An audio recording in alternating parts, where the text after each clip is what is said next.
Welcome to the Tech Egg. Don't get scrambled. Enjoy the video.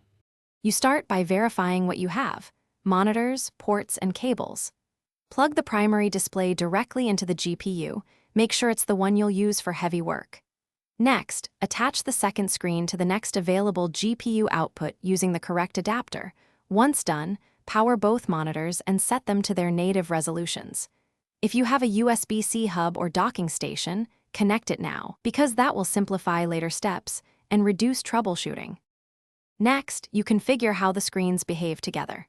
In your operating system's display settings, drag monitors into the correct physical arrangement and pick which one is primary.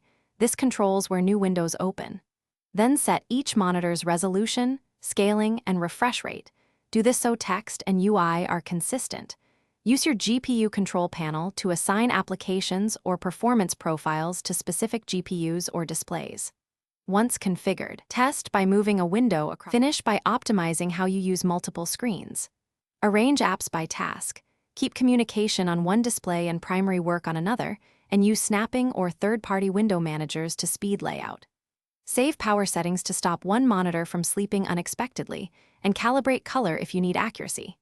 If something goes wrong, flicker, black screen, wrong resolution. First swap cables and ports, then update or reinstall GPU drivers. And finally test with a different monitor or adapter to isolate the fault.